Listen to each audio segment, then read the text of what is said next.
Here's a brief introduction to gridemergency.org. There are maybe 50, maybe 100 websites about the U.S. power grid problem. A lot of these are trying to sell you equipment and supplies so that you could last weeks or months, maybe even longer than a year during a blackout. Okay. There are some websites that are informational. They just lay out the problem. They explain why these huge transformers can be permanently fried, etc. Gridemergency.org is one of the few, maybe the only one, that has a comprehensive, quick solution to the grid problem. Okay, so we do have a section that explains the problem. We have links to official government documents, so you become 100% convinced that it's a real problem and not just something made up. We have links to videos that, if you prefer videos and if you want to see some people with major government credentials who talk about the severity of the threat. Okay, that's the first video on our key video page. So, but most of gridemergency.org is solving the problem, taking this huge potential threat and for you and for me turning it into a 15 to 20 hour project that efficiently dissipates the threat. All right. Now, what happens during that 15 to 20 hours? This is a brief summary. There are really 11 steps, but I'm going to make it 4 or 5 steps. First, as I mentioned, you're going to become 100% convinced that it's a real problem. You have to prove it, because otherwise, why would you invest the time and money to protect yourself? Second, you're going to do the most essential preparation. Most of this is buying.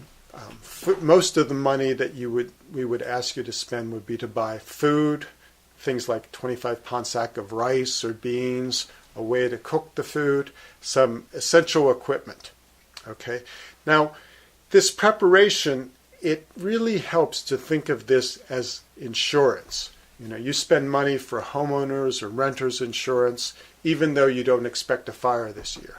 This is the same thing. Even though we don't know if and when the grid is going to go down, you still need insurance. The odds of a grid collapse are in the same range as the odds of a major car accident or a health incident or a fire. They're in that range where you just can't ignore it. Okay, that's documented on the website too. Okay, so there is ample information on bare bones, low cost preparation. I don't think that you have to spend thousands of dollars to protect yourself.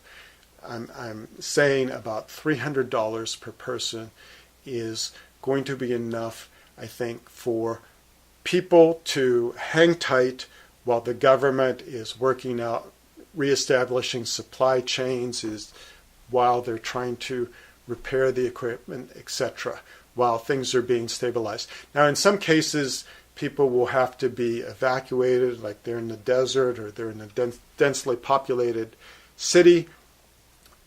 But in a lot of cases, people will be able to essentially camp out at home while the grid is being repaired. Okay, that is a kind of vision. We're going from this sort of nightmarish Armageddon type situation to a camping out while the grid is being repaired situation, which is kind of like an unplugged life for you, an alternative existence for some months.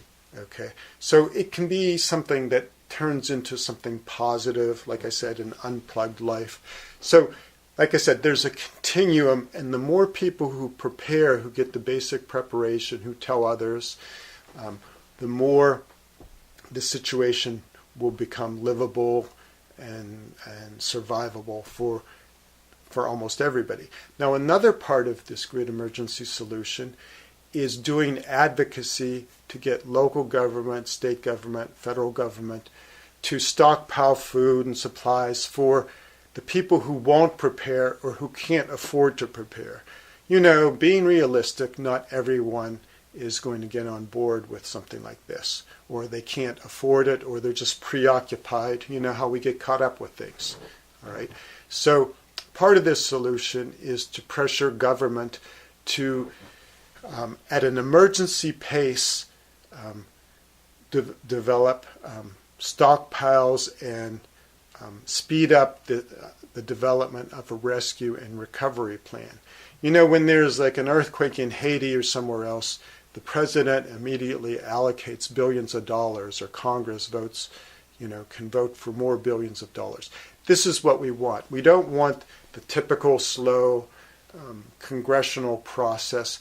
We want, and the more that people realize the actual precariousness of the situation, the more they will put pressure on government to, at an emergency pace, create the bare bones safety net or recovery plan that we need. So that's another component of the gridemergency.org solution. This is all worked out in a lot of detail, and I urge you to go to gridemergency.org and go to the Start Here page and just follow the sequence. I really think I have done a tremendous service by taking this huge threat and turning it into a project, a kind of insurance situation for most people.